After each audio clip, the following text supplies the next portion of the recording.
A button in the soap dish. But whose coat was it from? Welcome to Mystery Parlor. I am your host, Axen. Tell me, where in the world are you listening from today? I love hearing from each of you. Your messages truly make this special. Let's dive into the mystery. I've seen all kinds walk through the front door of Nero Wolfe's brownstone, grief-wrung widows, corporate suits sweating through their collars, and on one memorable occasion, a television producer who tried to pitch Wolfe on solving a murder live on air. Wolfe made it exactly 23 seconds before excusing himself to tend to his orchids. I made it 40, but only because I was picturing the murder victim being the producer himself. This time, it was a guy in a navy trench coat that still dripped at the hem, trailing little wet footprints from the vestibule rug to the Persian runner in the front hall. He was average in the way that raises your suspicion. Brown hair too neat, coat too clean except for the waterline, and socks that squelched every time he shifted his weight. He didn't wait for me to offer a seat. He just asked, like someone who'd memorized the floor plan from blueprints, "Is he in the office?" "He is," I said, letting my voice stretch.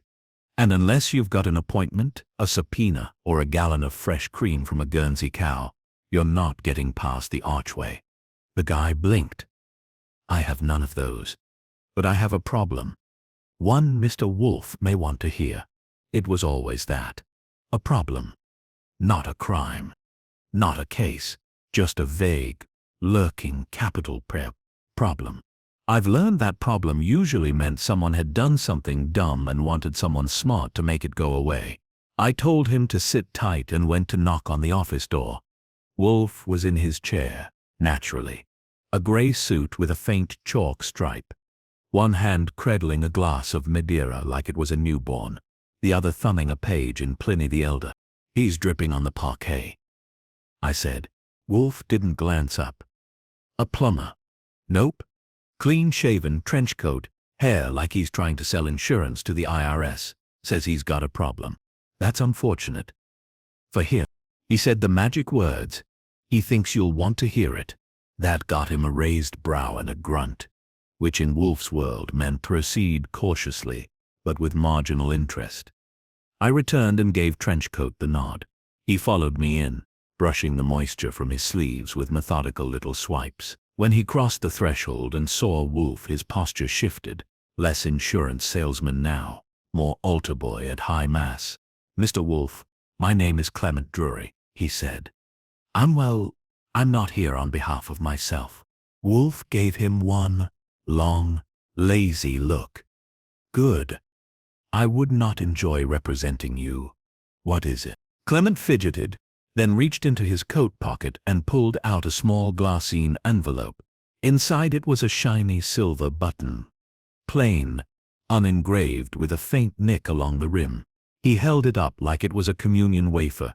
"I found this yesterday morning," he said. "In the soap dish of my guest bathroom." I gave it a second glance. A button in a soap dish didn't strike me as a four-alarm fire, but Wolfe sat up an inch straighter in his chair. That's the Wolfe equivalent of someone hitting a panic button. "You didn't put it there?" Wolfe asked. "No, sir." "Who had access to that room?" Drury hesitated.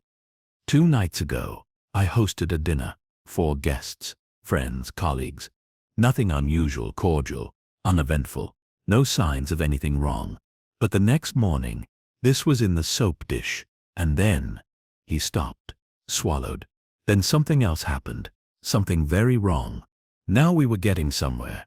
Wolfe waved a hand, a rare invitation to elaborate. "My housekeeper, Marisol, found one of my file drawers forced open. Nothing stolen, but clearly disturbed. I keep private documents in there. Not criminal, just personal. Family records, trusts, letters, things I wouldn't want aired." "Did you notify the police?" Wolfe asked. "No, I didn't want them rooting around where they didn't need to, and frankly, I don't trust them to care about a shiny button and a file drawer." Wolfe closed his eyes. "Your confidence in my utility is ill-placed." Drury leaned forward. "Sir, I am prepared to pay for your time. Not just to investigate the intrusion, but to understand what it means. The button, the timing, someone wanted me to know they'd been there. But why leave a calling card? Why not take something? I'd heard stranger reasons to ring our bell, but I couldn't fault the instinct. Leaving a button behind in a place it had no business being.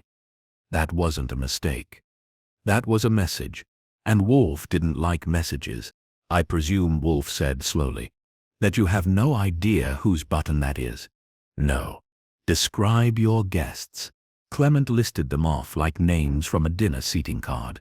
Dr. June Vega, investment psychologist, renowned in her field, talked too much about dopamine.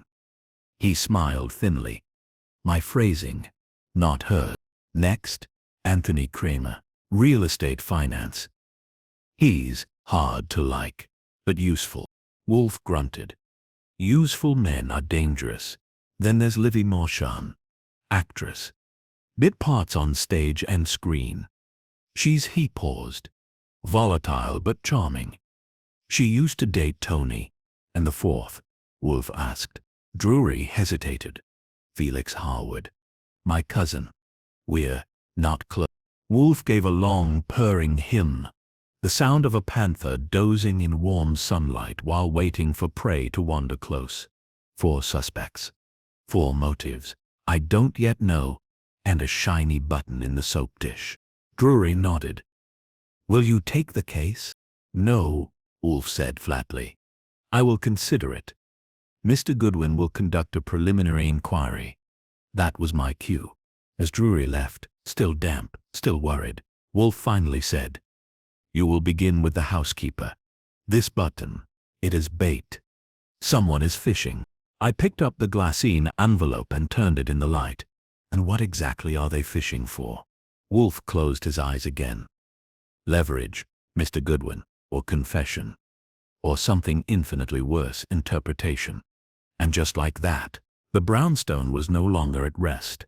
The next morning began like most mornings in the brownstone. Me sipping coffee in the kitchen.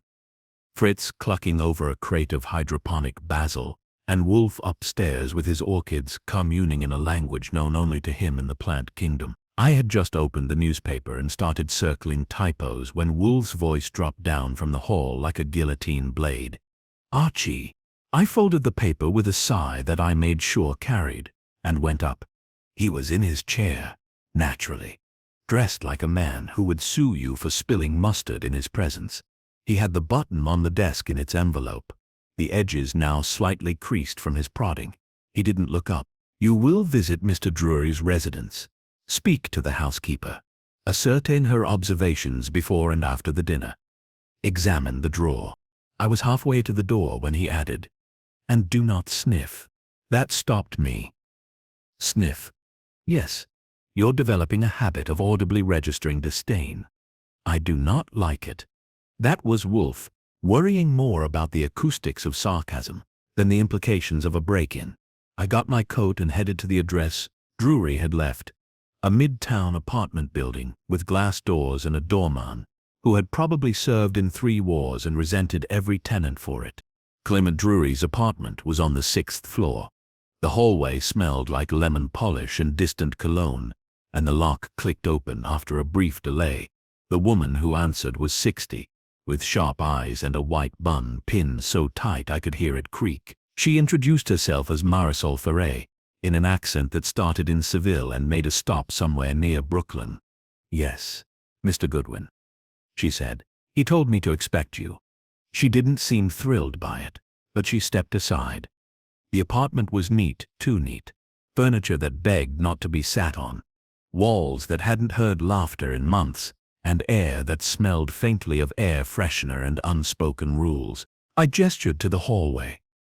This where the file drawer lives. She led me to a study with dark paneled walls and a mahogany desk that looked like it had recently been dusted with tweezers. The drawer in question was the left bottom one, and sure enough the edge bore a faint scratch, like someone had tried to pry it open with something narrow and flat. It was locked when you found it? I asked. She nodded. Always locked. Mr. Drury keeps the key on a chain in his bedroom. I saw the scratch when I came to dust the next morning. The drawer was still locked, but it looked wrong. I kneeled, eyeing the damage. Did anything seem missing? Not to me, but I don't know what he keeps in there. He told me to mention it to no one, and I didn't. Not until he asked me to. Anyone else have a key? No, not even Mr. Harwood, and his family. The name rang a bell. Felix Harwood. He was here for the dinner. Right. She nodded again. All four were Miss Marchon. She drank too much wine. The man, Kramer, he stepped out during dessert to take a call. Said it was urgent. Dr. Vega helped me clear the plates. Very polite. And Mr. Harwood? She hesitated. He stayed after the others left. Only a few minutes. Said he wanted to ask Mr. Drury something in private. What about the bathroom? That got me a suspicious look. What about it? Anything unusual? Anything out of place? She gave a tight shrug. I clean it every morning. After the dinner, I found the soap dish had something in it. A button. Metal. Not plastic. I thought maybe it came off a cuff. I left it out. Then Mr. Drury asked about it. Did you recognize it? No. None of his shirts have buttons like that. I took a stroll through the place. Not because I expected to find clues scattered under couch cushions, but because I wanted to see how the place breathed. It didn't. Everything here had a pulse of 0. Drury struck me as the kind of man who kept backup pencils sharpened to uniform lengths and measured guest impressions by how little they touched the furniture. I thanked Marisol and left, taking a detour through the building lobby, where the doorman gave me a look like I'd just insulted his mother. Drury have many visitors? I asked casually. He grunted. Not many, but last week's dinner, there were 4. Came early, left late. One of them came back. The cousin. Hour after the rest left, stayed 10 minutes. Now that was interesting. Did Drury know? The doorman gave a shrug worthy of a judge dismissing a case. If he did, he didn't ask me. I headed back to the brownstone. Wolfe was waiting, not pacing, of course. That would be against his religion. But he had his eyes open when I came in, which meant he was at least pretending not to be asleep. Report, he said. I laid it out. Marisol's impressions, the scratched drawer, the 4 guests, the return visit from Cousin Felix. Wolfe listened with a stillness that could have made a deer nervous. When I finished, he grunted. It is not theft, he said. Not yet. It is intrusion. Insinuation. Someone wanted Mr. Drury to notice something, but not to lose anything. Psychological warfare. Or rehearsal. Someone testing proximity, familiarity, margins. I tilted my head. Testing for what? Control. Mr. Drury is being observed, or conditioned. The button, the drawer, they are tools of pressure, not game. I didn't like the sound of that. Wolfe had a tone he used when the stakes were about to inch above our usual rate card. This was that tone. Call Saul Panzer, Wolfe said. Discreetly. I want to know who Felix Harwood works for, what he's inherited, and what debts he's accumulated. And the actress. Later. Begin with the cousin. Blood is always the first cut. He reached for the envelope again, turning the button in its sleeve with 2 fingers like he was tuning an instrument only he could hear. This, he said almost to himself, is not evidence. It is provocation, and that is a far more dangerous thing. And just like that, the sanctity of the brownstone had been grazed again, not by footsteps or voices, but by an idea. Wolfe hated that more than muddy shoes. The shiny button was still on the desk when I left the room, but it was no longer just a button. It was bait, and we'd already taken a bite. The thing about Saul Panzer is, if you tell him to be discreet, he'll be invisible. The man could tail a monk through a fog bank without rustling a leaf. I caught him between jobs at a second-rate cafe near Gramercy Park, drinking bad coffee without complaint, and reading a paperback mystery he'd probably solve before the 3rd chapter. I need everything you can dig up on Felix Harwood, I told him, sliding into the booth across from him. Background, debts, day to day. He visited Clement Drury's apartment the night of a dinner party, left, then came back an hour later. Something's off. Saul nodded, tucked the book away, and didn't ask questions. That's what made him the best. I handed him a small slip with Harwood's full name and address, courtesy of Drury's meticulous guest list. He glanced at it and then at me. This related to the button, he asked. I didn't answer directly, which was answer enough. He folded the slip and stood. Give me a day. Back at the brownstone, Wolfe was in the kitchen with Fritz, evaluating artichokes like they were auditioning for the lead in a tragic opera. He didn't acknowledge me until I set the front door's latch behind me and called out. Saul's on it, I said as I joined them. You'll have your Harwood file by morning. Wolfe grunted. He will also trace the chain of ownership on the apartment, any shared assets, and familial connections beyond the obvious. You reminded him, of course. Fritz, sensing we weren't going to be talking bechamel, excused himself with a whisk in one hand and a look of pity for anyone not already seated for dinner. I followed Wolfe into the office. He didn't sit. That got my attention. If someone went to such lengths, he said, pacing 3 careful steps before turning back, to infiltrate Mr. Drury's inner space, to enter, to touch, to leave a token, then we must ask, what were they asserting? Dominance. I offered, or maybe it's a message I can get to you but I haven't yet. Yes, a psychological signal. Not violence, not theft. A projection of reach. He finally settled into his chair, with the same reluctant finality of a king returning to his throne. I took my seat on the red armchair across from him, notebook in hand. Then why not leave something louder? I said. A threatening note. A photo. A broken lock. Because the intent was not to frighten. Wolfe replied. Not entirely. It was to disturb. To unbalance. Mr. Drury is a man of precision. That much is clear from his apartment, his manner. Someone knew that, and used it. And that someone could be any of the 4. Or, Wolfe said, raising one finger, someone else entirely. Which is why you will visit Miss Marchand next. Livy Marchand lived in a converted walk-up in the West Village, the kind of place that smelled faintly of hairspray and reheated takeout. Her name was taped to the mailbox in all caps with a broken R. I pressed the buzzer. A second later the speaker crackled. If you're selling anything, I already have it, hate it and can't afford it. Archie Goodwin, I said. I'm here about the dinner party. Mr. Drury sent me. A beat. Then, oh, the tall one, with the eyebrows. The buzzer buzzed. I went up. Livy opened the door in a green kimono that could have passed for a costume in a play about doomed royalty. She had big eyes, a knowing smirk, and the air of someone who could cry on cue, then send you the bill. Come in, detective. I'm not a detective. I just work for one. She laughed. That's worse. The apartment was tiny but charming, full of mismatched furniture and framed headshots. A half-eaten plate of scrambled eggs sat on the counter next to a wine glass.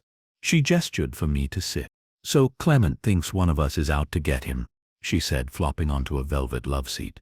Someone left a button in his soap dish and scratched open his file drawer. She blinked. That's very quaint. Did you notice anything strange at the party? I noticed Anthony Kramer spent more time on his phone than on his dessert. And June Vega got drunker than she admitted, though she hides it well. Felix was his usual joyless self. What about Drury? She shrugged, tense, like he was waiting for something, or someone. He always makes everything look like a meeting, even dinner. Did you leave anything behind? A coat, a scarf, a button. She rolled her eyes. I wasn't even wearing buttons, zippers only. And besides, I'm not the soap dish type. If I wanted to rattle Clement, I'd do it with a phone call or a lawsuit. Was there any tension between the others? She looked away. Tony and I used to be a thing. We're not anymore. It ended badly. But that's not news. And he wouldn't be dumb enough to mess with Clement. He needs him for a deal they're working on. What kind of deal? Real estate. A new development. Somewhere upstate, Clements providing the land. Tony brings the capital. That was news. Drury hadn't mentioned business entanglements. Who else benefits if Drury gets spooked? She tilted her head. You think this is about leverage? A pressure move? I didn't answer. Her eyes narrowed. If it is, then it's Tony. Or Felix. Tony because he's greedy. Felix because he's resentful. Resentful of what? Being the poor cousin. Clement got the family money, the prestige. Felix got a teaching job, and bad suits. I stood. She rose too, fluffing her kimono like it was a cape. If you find the person who left that button, tell them next time to leave a script. I haven't worked in weeks. Back at the brownstone, I found Wolfe in the office with his eyes closed, and his hands folded across his belly like a retired cardinal. I gave him the rundown.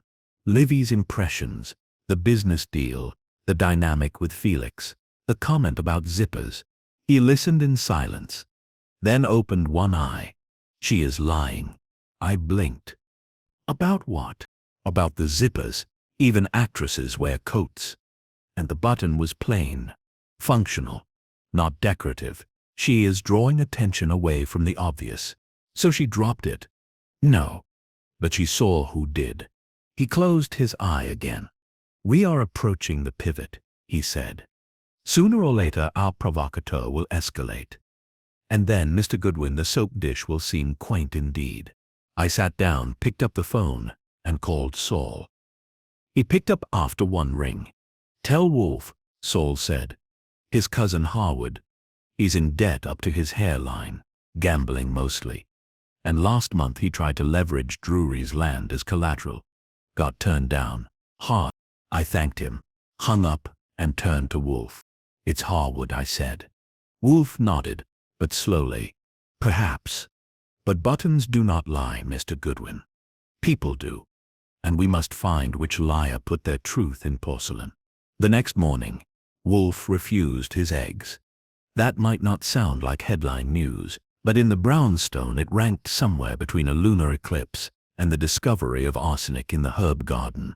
Fritz had poached them perfectly, white as clouds, yolks like spun gold, and Wolfe sent them back after one bite. He said they were overcooked, which they weren't. What they were obviously was tainted by distraction. Wolfe did not like puzzles with missing pieces, and this one, the button, the drawer, the dinner guests with entangled pasts, was beginning to itch at him like a tag in an expensive suit. I left him brooding at the dining table and slipped into the office with my notebook, laying out the suspects in order of probability, motive, and psychological weirdness.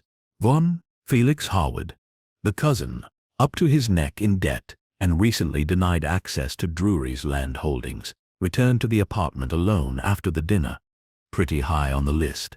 2. Anthony Kramer.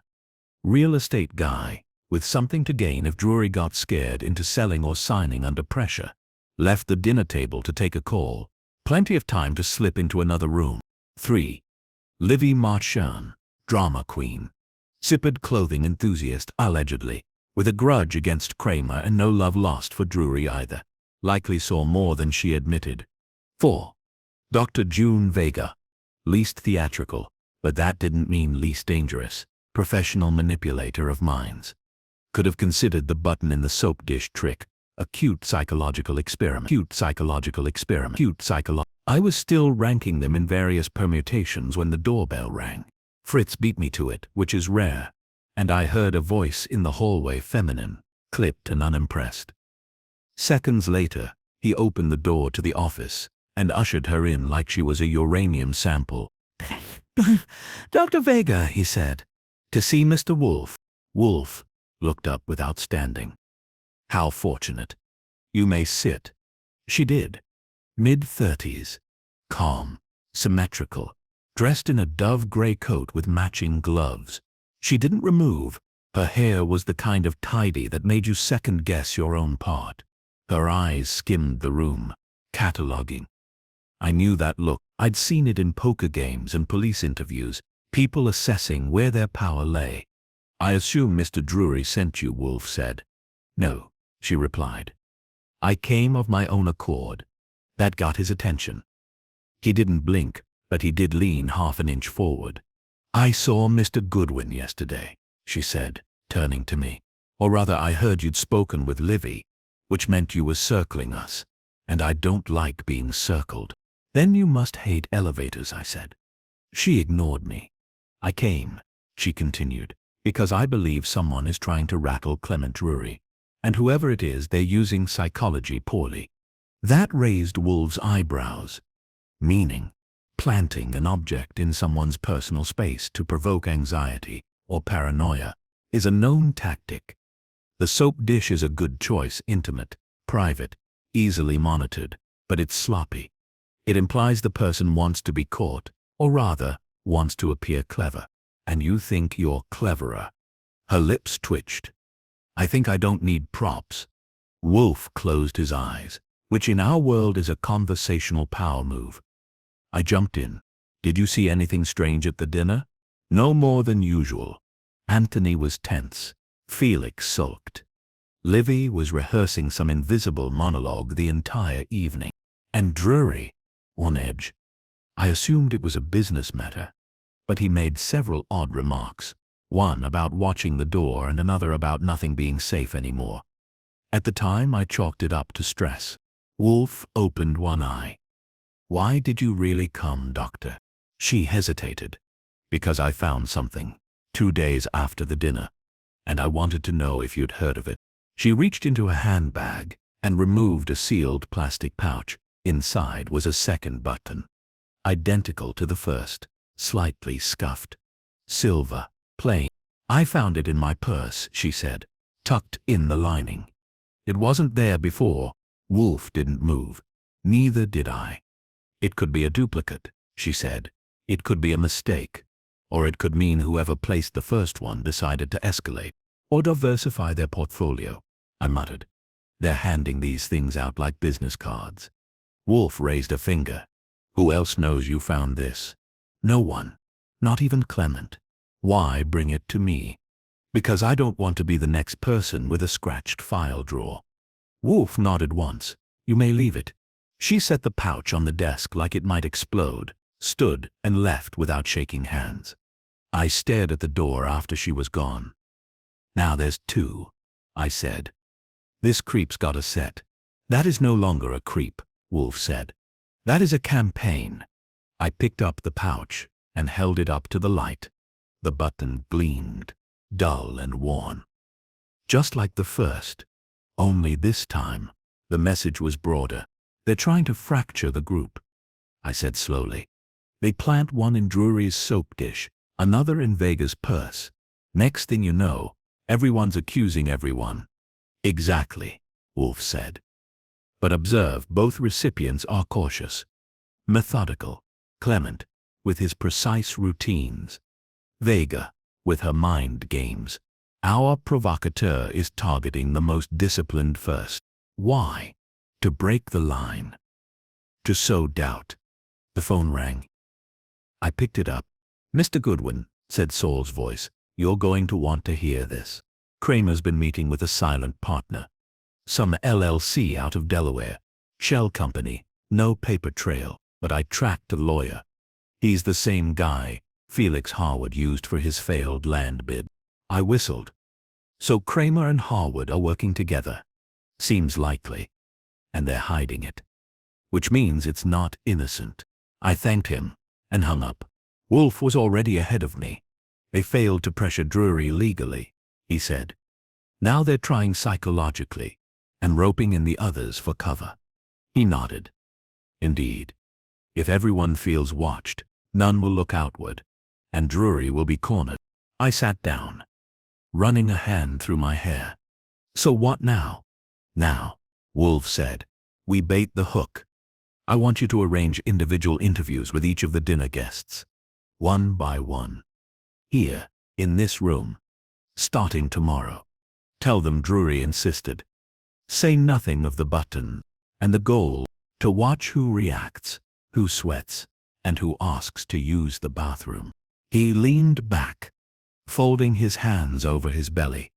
"This is not merely sabotage, Mr. Goodwin. It is orchestration. Someone is conducting these people like an ensemble. We must find the conductor. And with that, the second button gleamed on his desk beside the first. 2 notes in a song we hadn't yet learned the melody to, but Wolfe intended to hear it. Every single measure. The next morning, the brownstone became a stage, and Wolfe, as always, played director without rising from his chair. The set was unchanged.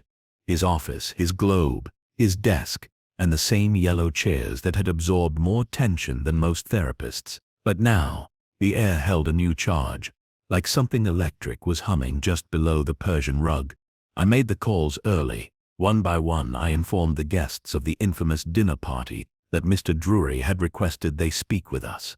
I didn't elaborate, didn't mention soap dishes, buttons, or psychological warfare. Just a private inquiry and a polite but pointed "your cooperation would be appreciated."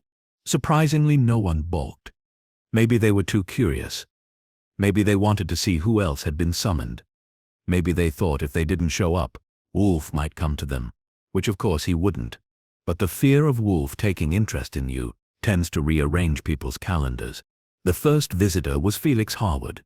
He arrived 10 minutes early, which I didn't like. Punctuality is fine. Eagerness is suspicious. He wore a houndstooth blazer 2 decades out of fashion, and shoes that had never been polished by choice. When I opened the door, he tried a smile that stuck halfway across his face. "Mr. Goodwin," he said, voice dry. "I assume Mr. Wolfe is waiting." "He's seated." "As always." I let him in. Wolfe didn't rise or offer a greeting beyond a slight tilt of his head. Felix took a seat like a man already thinking about his exit. "I understand Clement has concerns," he said, crossing one leg over the other. "I'd like to help, of course." Wolfe peered at him. "You returned to Mr. Drury's apartment after the dinner?" Felix stiffened. "Yes." "Briefly. I forgot my scarf." "It was June." Felix blinked. "Was it? Well, it may have been Livy's scarf. She'd left it on her chair. I offered to return it." "You entered through the front?" "Of course." "Alone?" "Yes." Wolfe's fingers tapped once on the armrest. "And did you use the bathroom?" Felix opened his mouth, then closed it. "No, I don't believe so." "I do." That landed like a drop of ink in a glass of milk. Felix shifted in his chair. "I beg your pardon. You left a button in the soap dish. Not as a mistake, as a mark, a symbol. But you did not expect it to be noticed so soon, or taken seriously. Unfortunately for you, Mr. Drury is not a man who misplaces buttons." Felix's face flushed, then paled. "That's absurd." Wolfe gave the smallest of smiles. "Is it? Then I suggest you tell me what you are actually doing there." "I am patient, but not infinitely so." Felix glanced at me. I gave him my best neutral stare. He looked down. "All right," he muttered. I went back to speak with him. "Clement." I needed his help. "Financially, you'd already asked." He said no, but I thought if I could speak to him privately without the others, maybe I could get through. I didn't mean to frighten him, but you did. Felix licked his lips. "I didn't leave any button." Wolfe waved a hand. "That will do. Dismissal." Felix stood awkwardly, hesitated, and left the room. I waited until the front door clicked shut. "He's cracking," I said. "He's not the button planter," Wolfe replied. "But he is the motive." He closed his eyes. That afternoon, Anthony Kramer arrived. Impeccably dressed, straight-backed, with the coiled energy of a man who could sell you a mortgage and a marriage in one breath. He shook my hand like it owed him money, and slid into the yellow chair, with the confidence of someone who'd never been denied entry to anything in his life. "Mr. Wolfe," he said smoothly, "I hope this isn't about that ridiculous dinner party." "Why would it be ridiculous?" Wolfe asked. Kramer shrugged. "Because nothing happened. A meal, some talk, the usual drama from Livy. You left during dessert. I had a call." "From whom?" "My associate in Albany."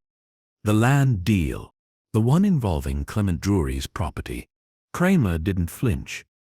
"Yes, You were partnered with Mr. Harwood's legal counsel at one point. A brief flicker of annoyance passed over Kramer's face. That didn't pan out. No. Mr. Drury declined. So you attempted, what? Intimidation. Pressure. Kramer leaned forward. Mr. Wolfe, I am a businessman. I deal in capital and contracts. I don't sneak around in bathrooms leaving trinkets. If Clement's paranoid, it is his conscience talking. Or yours. Kramer gave a tight smile. If you're implying something, say it plainly. I rarely imply, Wolfe said. It is a practice for the indelicate. That shut him up. Wolfe let the silence stretch, then gave the nod. I stood and led Kramer out. He didn't ask to shake hands this time. He's coiled, I said when I returned. But not unglued. He is opportunistic, Wolfe said. Not creative. He might benefit, but he wouldn't conceive the idea. Someone else is scripting this. The next to arrive was Livy Machen. She swept into the room like she was about to deliver a monologue. Hair done, lips red, coat swinging. She sat without being asked and crossed her legs like she was daring the room to object. Well, she said, I'm here. What's the drama? You know very well what the drama is, Wolfe said. Let's not waste time. She tilted her head. Do I? Because honestly, I've been waiting for someone to accuse me of stealing a candlestick. No, Wolfe replied. You stole nothing, but you saw something. Her eyes narrowed. Did I? Yes. You were the last to leave the dining room before dessert. The bathroom is down the hall. You were gone 10 minutes. I needed powder. You saw someone planting something, or returning from having done it. Either way, you chose to stay silent. Livy didn't answer. She looked away. You were protecting someone, Wolfe said. I suspect Felix. She looked back sharply. He's a sap, but he's not malicious, which is why he's being used. She sat back. If I tell you what I saw, am I protecting myself or hanging someone else? That depends on your conscience, Wolfe said. She stared at him for a moment, then exhaled. I saw June coming out of the bathroom. She looked odd, like she was waiting for me to ask why she'd been there. But I didn't. I just went in after her. You saw nothing in the soap dish. No. But I didn't look closely. I was distracted. By guilt. By suspicion. Wolfe nodded once. Thank you. She left quickly. I closed the door behind her. June Vega, I said. The coldest head in the room. She is also the only one who volunteered a second button, Wolfe said. The only one who wanted to redirect us. To make herself look innocent. Indeed. And now we must ask, what does Dr. Vega stand to gain by rattling Clement Drury? I thought about it. She's not in real estate, not family, not romantically involved. No. But she understands power, influence, fear. And Drury, he trusts her, confides in her. If she's behind this, it's not to take something, it's to control him. Psychological blackmail. Or worse, conditioning. What if the buttons weren't warnings but training? What if she wants him to expect the invasion? And then, Wolfe opened his eyes. Then she moves in. I stared. You think she wants control over Drury's decisions, his assets, his mind? Precisely. She wouldn't steal, she'd be invited. And suddenly, the campaign made a chilling kind of sense. We weren't chasing a saboteur. We were watching an occupation in progress. The next morning broke cold and gray, the kind of weather Wolfe described as weather for declining invitations. He stayed in his chair, naturally, arms crossed and eyes narrowed, while I sat nearby reviewing my note. Between Harwood's desperation, Kramer's ambition, Livy's dance with the truth, and Vega's clinical coolness, we had the outline of something sinister, but no signature, and Wolfe didn't like unsigned work. He broke the silence halfway through Fritz's breakfast presentation, brushing off the poached sole in saffron broth like it was a tin of sardines. I require Mr. Drury, he said. You've got me instead, I replied. I want him here. Today. No more intermediaries. It wasn't a request. Wolfe had crossed from theoretical deduction into strategic positioning, meaning the pieces were close to where he wanted them, but not quite aligned. I called Drury. He answered on the first ring, and sounded like a man who hadn't slept. "Is something wrong?" he asked. "Yes," I said. "You're still keeping secrets, and Mr. Wolfe doesn't like competing with those." He arrived an hour later, gaunt around the edges, as if the stress was beginning to nibble through his composure. His coat was tailored, but he wore it like armor. Wolfe motioned for him to sit. "You've spoken to the others?" Drury asked. "Yes," Wolfe replied. "They are variously resentful, defensive, and evasive. Not unusual, but each conversation revealed what you omitted." "I didn't. You failed to tell me that Dr. Vega is your executor." Drury blinked. "How did you—" "Sol Panza. It is what I pay him for. Vega oversees your private trust. She has access to your accounts, legal documents, and personal archives. In the event of your death or your declared incapacitation, she inherits full discretion." Drury was pale now. "It's not what it sounds like. It sounds like you gave your mind away before it left your skull." "She's the only one I trust," he said. "Then you are a fool," Wolfe replied calmly. "She has begun isolating you, manipulating your perceptions. She planted the first button, and possibly the second." Drury shook his head. "No, I don't believe that." "Then consider this. What better way to erode your stability than to orchestrate a subtle, untraceable campaign of intrusion? Not violence, not theft, but disruption. And when you come to her confused, shaken, she comforts you, guides you, advises you to make adjustments, delegate tasks, perhaps sign over certain permissions." Drury didn't speak for a long time. "Then you're saying June wants to control me?" "For what?" "She does not want you broken, Mr. Drury. She wants you dependent." I watched the color drain from his face like ink spilled in water. He pressed his hand to his forehead. "There was a conversation last week," he murmured.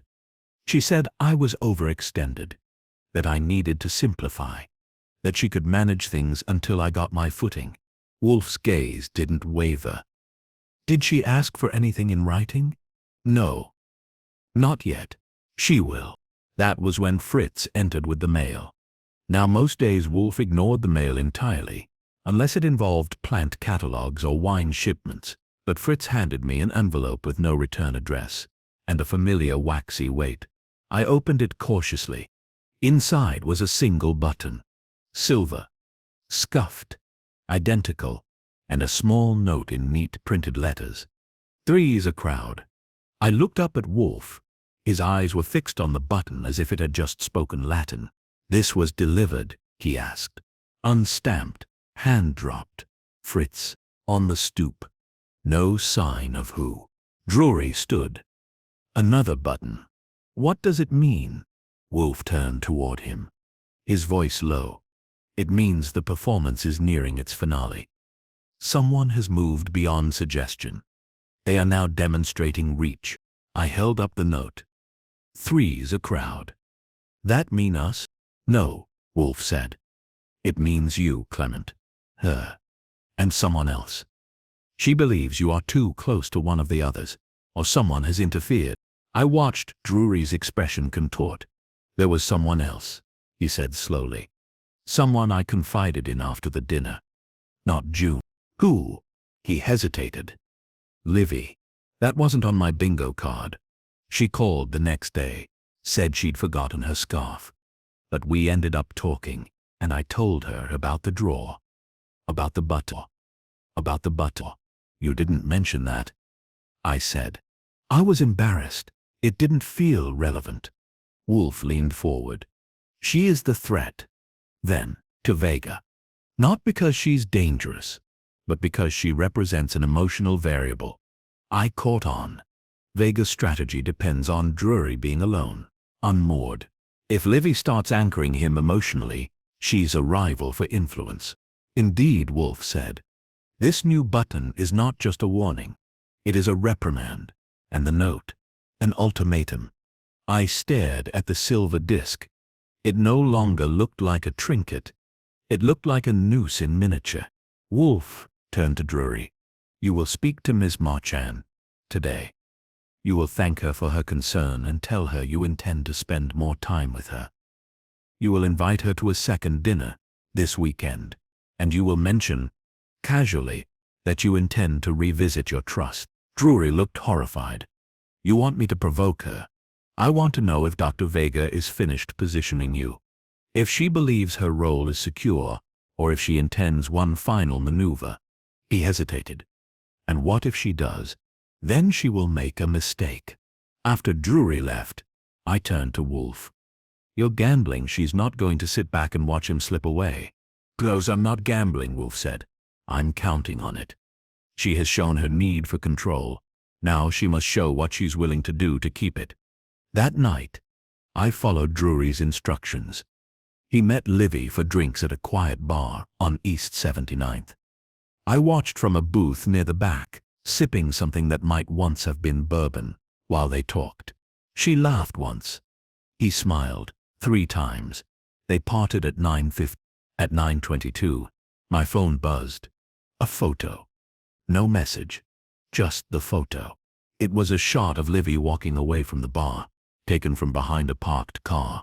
Slightly blurry, but unmistakable. Sent from an unlisted number.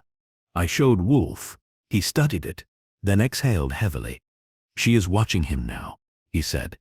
Even his personal movements. We have our confirmation. And now, Wolfe folded his hands. Now we remove her mask. But first, Mr. Goodwin, we must lure her to the stage. Wolfe spent the next day in one of his silences. Not the sulking kind he reserves for bad cheese or interruptions during orchid time, but the kind where he plots something so intricate that even gravity seems to pause around him. He didn't speak during lunch. He didn't acknowledge the arrival of a delivery of 3 books from the Argosy. He didn't even grunt when I mentioned that Fritz had added lemon zest to the veal stock. Instead, he stared at the silver buttons laid side by side on his desk, like a jeweler inspecting flawed diamonds. I knew better than to interrupt. It wasn't until 4:05 p.m. that he finally stirred. He reached for the phone and dialed a number from memory. It wasn't Saul. It wasn't Inspector Kramer. It wasn't the local florist either, though I'd seen Wolfe raise hell over botched hyacinths. It was Dr. June Vega. When she answered, I watched Wolfe shift slightly in his chair, voice low and composed. Dr. Vega, I'd like you to join me here at the Brownstone this evening. I have concluded my inquiry, and I believe you will want to hear the results before I communicate them to Mr. Drury. There was a pause. I could hear the tinny murmur of her voice on the line. Curious, cautious. I would prefer tonight, Wolfe said. 7 o'clock. Please be prompt. He hung up before she could offer excuses. Then he looked at me. She will come, he said. She cannot resist controlling the narrative. And when she gets here, I asked, we will deliver a narrative of our own. At 6:45, Fritz adjusted the lighting in the office. At 6:50, I placed the 3 buttons each in their plastic sleeve in a neat row on Wolfe's desk, like damning evidence in a courtroom. At 6:55, Wolfe instructed me to place a new teacup and saucer on the tray table near her expected seat. Porcelain, blue-edged, subtle, but unmistakably deliberate. At exactly 7:01, the doorbell rang. She arrived, looking serene as a swan. Gray coat, gray gloves, gray eyes, no makeup, no purse. She entered the office with her usual calm, gave me a brief nod, and took the seat Wolfe had clearly prepared for her. You said you'd reached a conclusion, she said. Wolfe inclined his head. Indeed. But allow me to explain first the shape of things. He gestured toward the buttons. These were found, as you know, in Mr. Drury's soap dish, in your handbag, and on my doorstep, all identical. All meant to disturb. I told you about mine immediately, she said. The one in my purse, yes. And in doing so, you attempted to frame yourself as an observer rather than an agent. That failed. You see, the intent behind these tokens was not merely to unsettle Mr. Drury. It was to corner him. to reduce his range of motion, first psychologically, then emotionally, and finally financially. She remained still. You orchestrated a narrative of vulnerability, Wolfe continued. You positioned yourself as a caretaker, first in the abstract, as executor of his estate, then more subtly, as a sounding board, a confidant, a stabilizing force. I've known Clement for years, she said. Of course I support him. You do, Wolfe said, but on your terms. He paused. You fear Livy Marchand. That landed. Her expression didn't change, but I saw the pause in her breath, the slight realignment of her shoulders, just enough for Wolfe to confirm what he already knew. She is not clever, not strategic, but she is unpredictable. And she has begun to offer Mr. Drury something you never intended him to have: emotional spontaneity, affection, unfiltered trust. Clement is a grown man, she said. He can speak to whomever he likes, but he cannot trust both of you, Wolfe said. Not if your campaign is to succeed. She looked at the buttons again. You're constructing a fiction, she said, a very convincing one. But you don't have proof. Don't I? Wolfe said mildly. You left no prints, no witnesses. But you did something you cannot retract. He tapped the middle button gently with one finger. This, he said, was dropped in your purse 2 days after the first incident. You delivered it to me personally, too early, too easily, and you believed that would remove you from suspicion. She raised an eyebrow. Is that a crime now? Cooperating? No, Wolfe said. But what is curious, what is damning, is that this button, unlike the others, bears no scratch, no abrasion. It is pristine, new. She hesitated. Which means, Wolfe said, voice sharpening, it was not left behind by accident. It was placed deliberately by someone who possessed multiple buttons, new, unused. In short, someone who had access to a supply. He leaned back, his tone now almost casual. We checked with Mr. Drury's tailor. His current suits do not use these buttons. Neither do Mr. Kramer's or Mr. Harwood's. Miss Marchand doesn't wear them at all. But you, Dr. Vega, you have a coat. Gray wool 3 years old from a bespoke shop on Madison Avenue. They use this button model. You replaced them once. Her jaw tightened. That proves nothing, Wolfe smiled faintly. It proves you lied. There was a silence. You've constructed a theory, she said. Built it like a box and placed me inside. No, Wolfe said. You constructed the box. I merely opened it. She stood. You have no idea what Clement needs. I know precisely what he needs, Wolfe said. And you are not it. She turned to leave. I will speak to my attorney, she said. If this slander continues, by all means, Wolfe said. Do send him a button. She didn't slam the door, but she might as well have. When the front door clicked shut, I sat down with a long exhale. She's not going to let go, I said. No, Wolfe replied. But she will recalibrate, and in doing so, she will make her final move. Do we warn Drury? We invite him. Wolfe opened his eyes, glinting now with a sharp satisfaction. Tomorrow evening. All the guests. One more dinner. This time, at the brownstone, you will orchestrate it. I want them here. Livy, Kramer, Harwood, Vega, and Drury at the center. I stared. You want to trap her. I want her to trap herself. By doing what? Wolfe's tone was silk and steel. By reaching Mr. Goodwin. For the one thing she thinks no one else sees. I nodded. The mind. Wolfe gave a slow, final nod. And once she does, I shall close my hand. Fritz did not like the idea of hosting a dinner party under false pretenses. In fact, he muttered something in French that might have meant sacrilege, though it could just as easily have been Archie, you barbarian. Wolfe soothed him by granting full control over the menu, 6 courses, French-leaning, with a burgundy he'd been saving since the year I learned cursive. I told Fritz not to worry. We weren't poisoning the guests. just the atmosphere. The guest list was the same quartet who had dined with Clement Drury that night in his apartment. Livy Marchand, Anthony Kramer, Felix Harwood, and of course Dr. June Vega. This time, they were coming to Wolfe's house, and that meant they were coming into his web. The invitations went out that morning by phone, with just the right tone of polite insistence. "Mr. Wolfe would be honored if you joined us for dinner," I said. "There's been a development in the investigation." Nobody declined. They arrived at staggered intervals that evening. Harwood first, in a rumpled suit and scuffed loafers, clutching a bottle of supermarket wine he sheepishly surrendered to Fritz. Livy came next, dressed like she expected a camera crew, her perfume entering the room 4 seconds ahead of her. Kramer followed, perfectly pressed and cool as ever, his eyes flicking from detail to detail like a realtor pricing the wallpaper. Vega arrived last. No coat, no handbag, no expression. Drury was already there, seated on the couch in the front room with a glass of water, looking like a man who had wandered into a minefield after misreading the map. Dinner was served in the dining room, a rare departure from Wolfe's office, which usually doubled as his courtroom. Tonight, though, the setting mattered.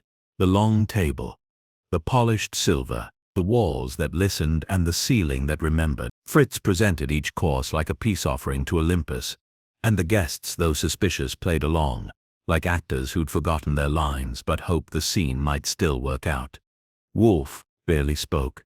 He ate with concentration, not haste, and made no attempt to steer the conversation.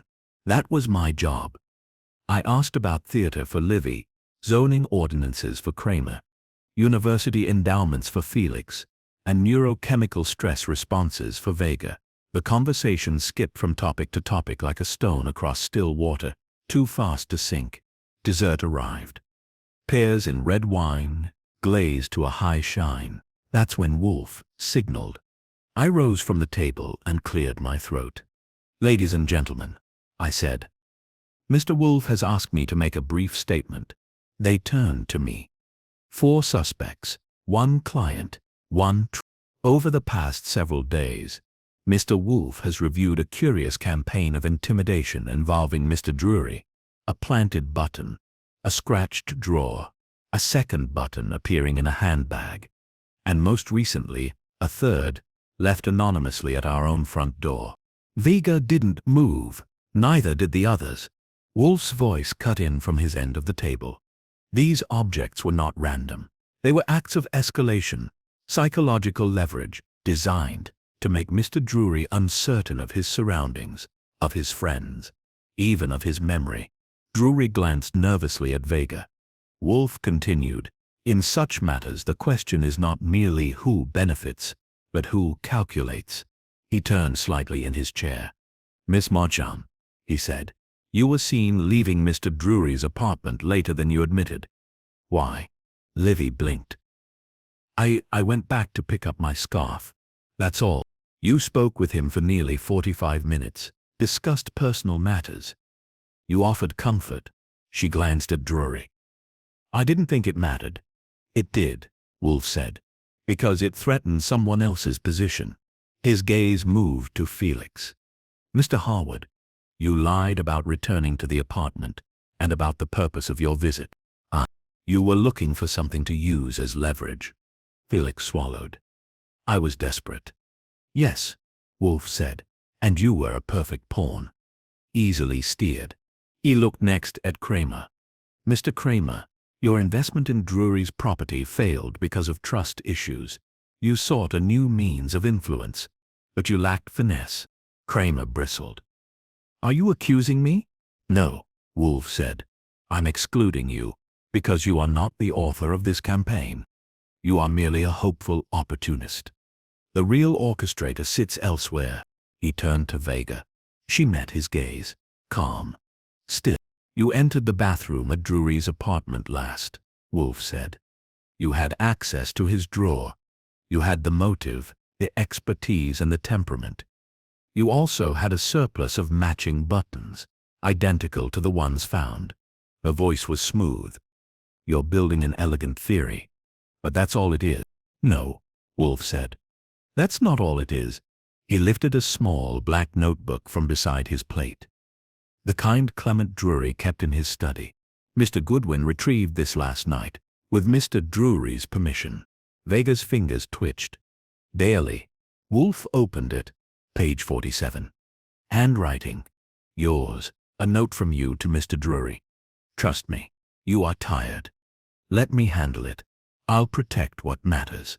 Sound familiar? She didn't speak. I also found, Wolfe said, an unsigned form, half filled, a draft of a guardianship designation, naming you as conservator. You were preparing to take control of Mr. Drury's estate. Kramer muttered. Holy language, Wolfe said mildly. This is not a courtroom. Vega's lips parted, but Wolfe raised a hand. Do not insult us with denials. You failed to anticipate Mr. Drury's new confidant. You tried to isolate him, disorient him.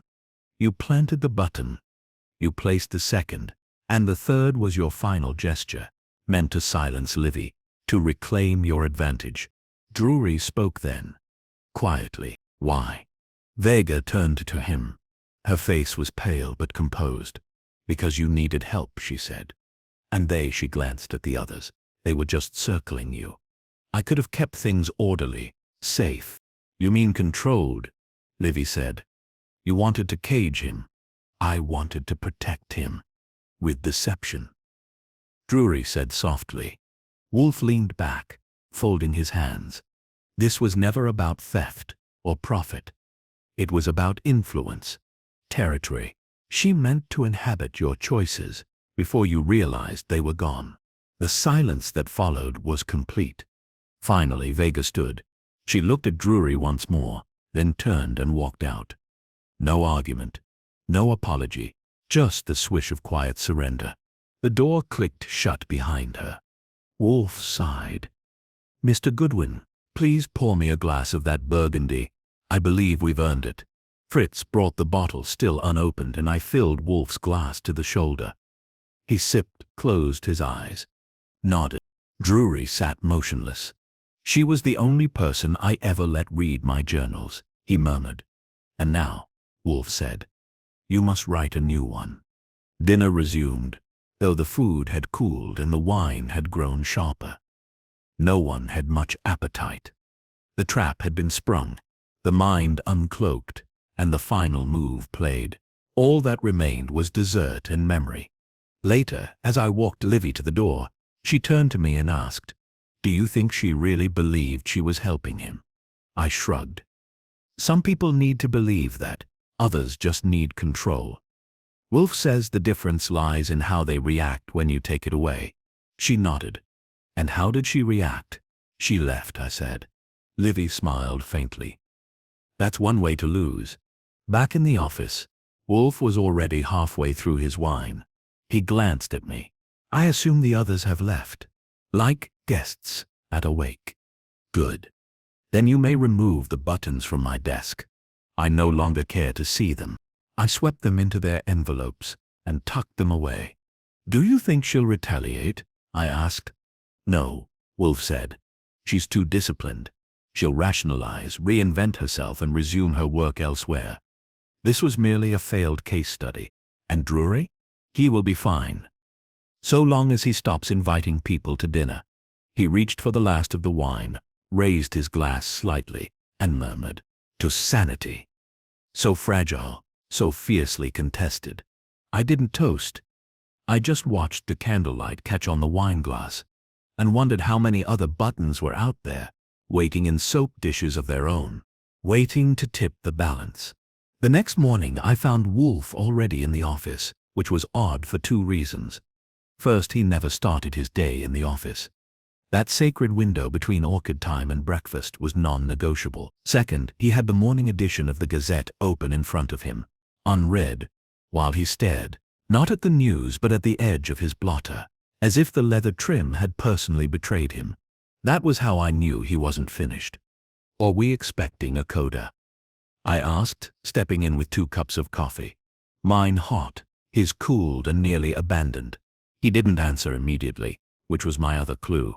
Wolfe usually has no trouble ignoring rhetorical questions, But when he ignores direct ones, it means something scratching at the underside of his logic. I set the coffee down. All 4 suspects exonerated, except Vega, who left without protest. Drury's back in his penthouse licking his wounds. The buttons have been boxed. And you're still here. Stewart. Wolfe finally spoke, voice low and clipped. There is a discrepancy. That got my attention. What kind? I reread Miss Marchand's interview. She's not exactly Tolstoy. No, but she said something that I accepted without scrutiny. She said she saw Dr. Vega leaving the bathroom at the dinner, and that she went in immediately afterward. Do you recall? Sure, I said. She claimed Vega looked odd. Remember? Yes. But she also said she didn't notice the button. I shrugged. So, the button was prominent, Wolfe said, deliberately placed. Mr. Drury found it the next morning, gleaming in white porcelain. Miss Marchand, if she entered just after Dr. Vega, should have seen it. She said she wasn't paying attention. Wolfe gave me the look he usually reserves for people who claim wine tastes better from a box. Miss Marchand was keenly aware of the bathroom. She mentioned the scent of the soap, the placement of the towel. She noticed decor, but not the button. Implausible. I frowned. So she lied? Wolfe leaned back. She saw it and said nothing. Not because she wished to protect Vega, because she knew it had been planted and needed time. Time for what? To decide what to do with that knowledge. I sat down slowly. You think Livy Marchand played us? I think, Wolfe said, that we underestimate her. It didn't sit right. I'd been watching Livy from the beginning, too theatrical, too self-involved, too unpredictable to be the puppet master. But Wolfe's instinct didn't miss lightly. He continued, review her arc. She arrives at the dinner party. She reconnects with Mr. Drury. They speak privately the next day. She gains his confidence. Then he confides in her about the drawer, the button, the breach. She becomes the first variable.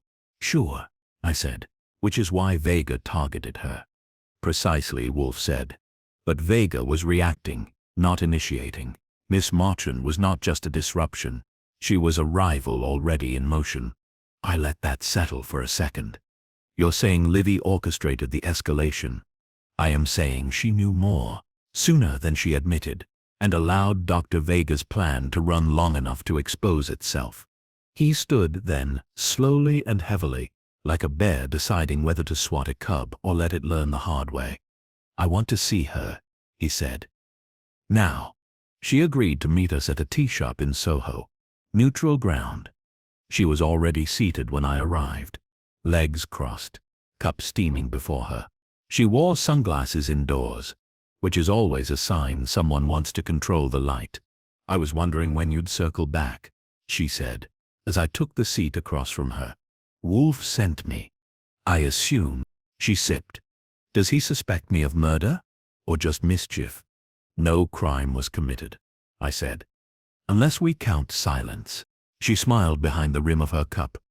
Is that a confession? Wolfe thinks you saw the button in the bathroom, and that you stayed quiet. I did. That threw me. You're not denying it? No, she said. I saw it. I just didn't know what it meant yet. I leaned forward. But you suspected something. Of course. Clement's not the paranoid type. If something was off, it meant someone wanted him off, and it wasn't me. But you didn't say anything. Because if I did, she said, Vega would retreat. And I wanted to see what she'd do next. She set her cup down. I knew she was circling him. I knew she had access, but I couldn't prove intent. So I waited. I stared. You used Wolfe. No, she said. I trusted Wolfe to catch her. I just didn't want to muddy the water. If I told you what I saw, you'd have leaned too hard too early. She'd vanish, and you'd lose your leverage. She tilted her head. I'd lose the chance to protect Clement. From her. From Kramer. From his own damn habits. That's noble, I said. It's calculated, she replied, but the kind that matters. I took a breath. Why didn't you tell Wolfe afterward? Once Vega was exposed. She removed her sunglasses, slowly, because I knew he'd come to me. Eventually, and I wanted to be the last piece of the puzzle. The part that makes it click. I called Wolfe from the sidewalk, told him everything. He didn't say I was right, but the pause that followed contained a whole encyclopedia of smugness. She weaponized patience, he said finally. Rare and dangerous. She's not done with Drury. No. But neither is he with her.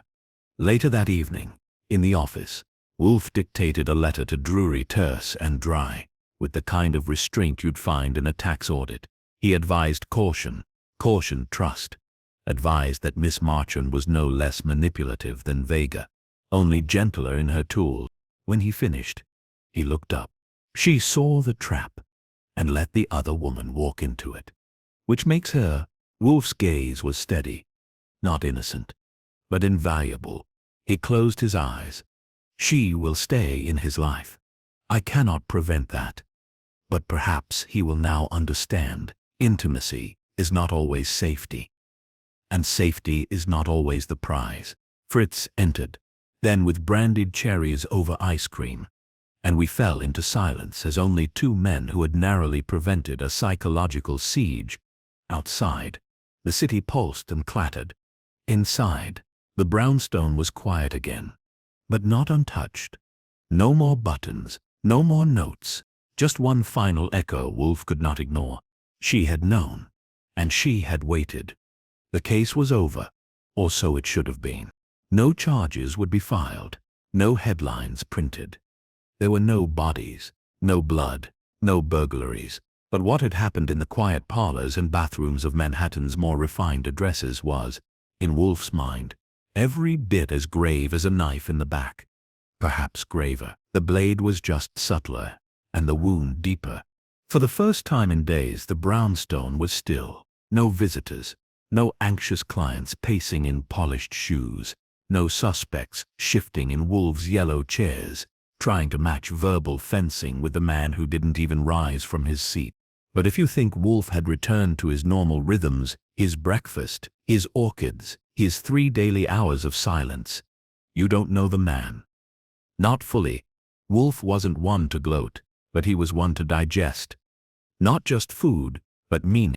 So he did what he always did after a case that refused to categorize neatly. He brewed tea. It was the 3rd cup when he finally addressed me. She is dangerous, he said. He didn't have to say the name. Livy Marchand. She let Vega dig her own grave, I said. Didn't lift a finger. Indeed. She knew it would happen. She wanted it to.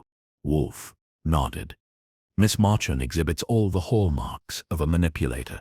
Only her toolkit is emotional, not procedural. She observes rather than intervenes. She waits rather than strikes. She constructs outcomes by offering others just enough rope. Sounds familiar, I said, raising a brow. He glared at me briefly. I do not weaponize affection. No, I said. You just ration it like rare truffles. He ignored that. Mr. Drury, he said, is not out of danger. He has merely transferred it. I don't think she wants to control him. Not like Vega. Control, Wolfe said, is not always seized with a document. Sometimes it's offered in the shape of sympathy. That is the more insidious form. I leaned back in my chair. So what do we do? Nothing, Wolfe said. We are not his conscience. We delivered clarity. The rest is his. There was a pause, the kind that often precedes philosophical rambling. And right on cue, Wolfe launched. This case, he said, was not about wealth or jealousy. It was about vulnerability. Psychological possession.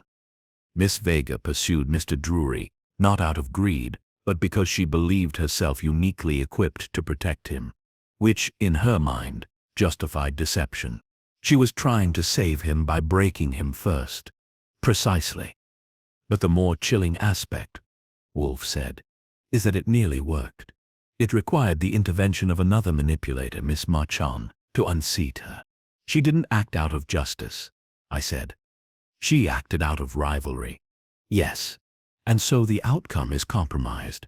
He stood, moved to the bookshelf behind his desk, and took down a slim volume, La Rochefoucauld's Maximes. He didn't read from it, just held it, as if to summon the appropriate aphorism. Mr. Drury, Wolfe said, now has a choice between two architects of his reality.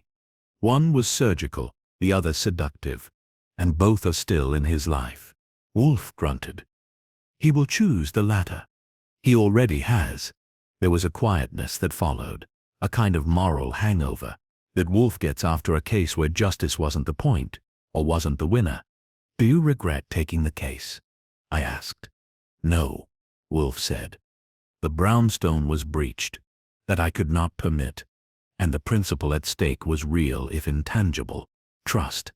No, Wolfe said. Sovereignty. A man's right to the dominion of his mind. I stood, stretched, and wandered to the window.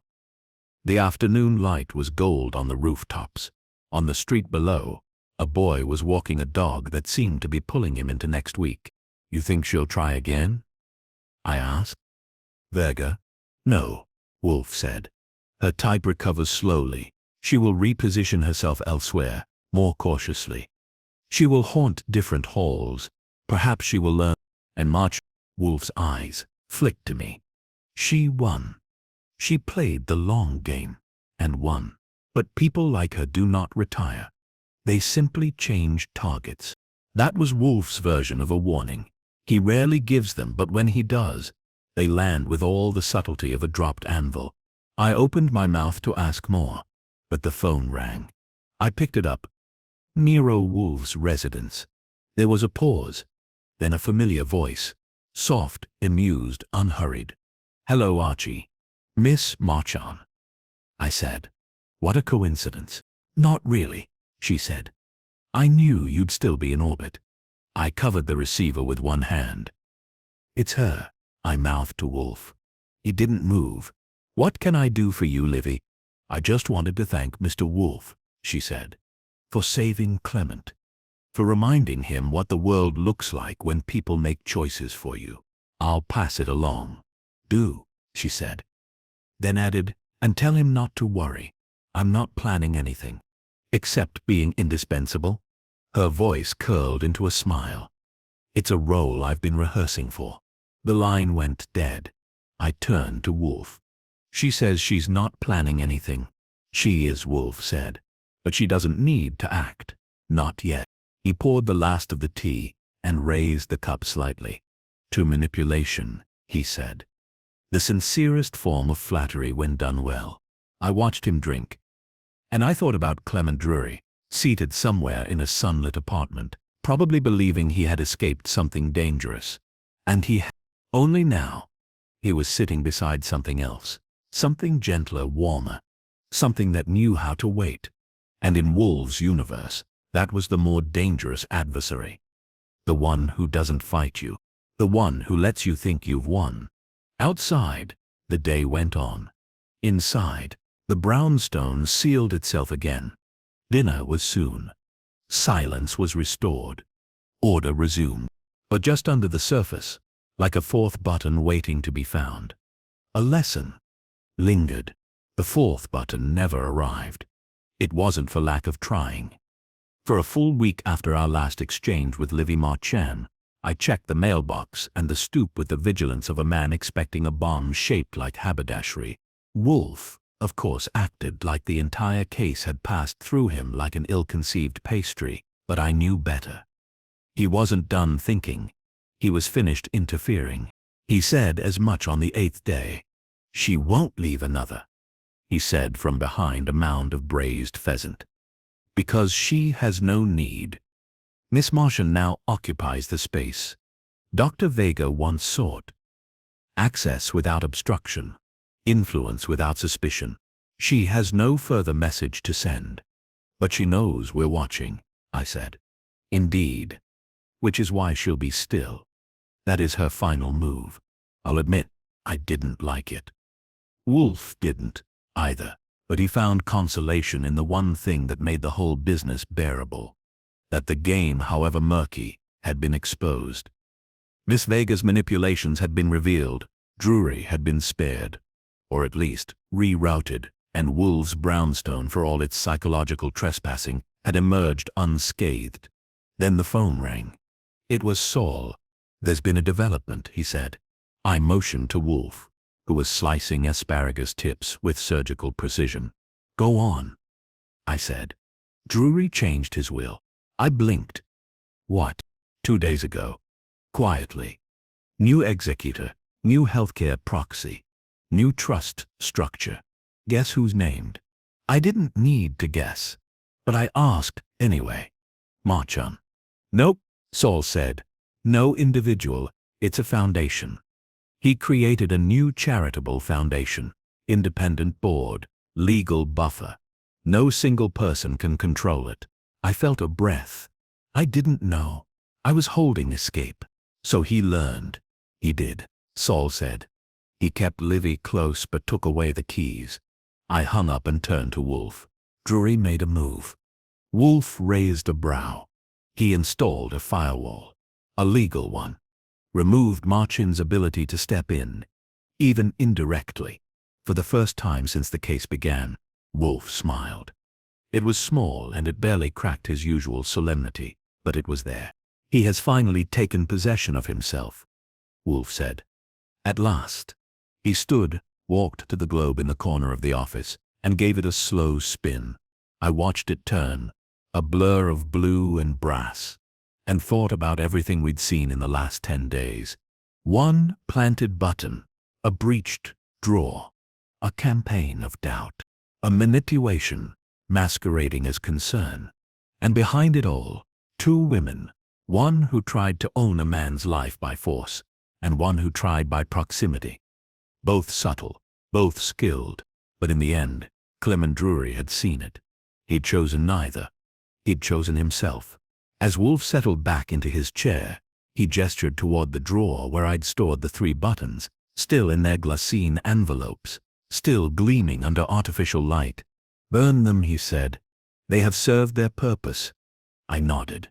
As I took them to the fireplace, I thought of how simple they looked. Round, silver, unmarked by emotion. Just objects. But they had nearly rewritten a man's future. The flames took them quickly. No fanfare, no smell. Just a small, precise end to a small, precise war. Later, as we sat for dinner, Wolfe offered a final comment, more to himself than to me, though I caught every word. "There are greater crimes than theft or murder, Archie," he said. "One of them is the quiet conquest of the self. I will always find that intolerable." And with that he picked up his fork, cut into his terrine, and re-entered the silence of a world where order had been restored. The case was over. No medals, no handcuffs, just clarity. And for Wolfe that was victory enough. That was victory enough.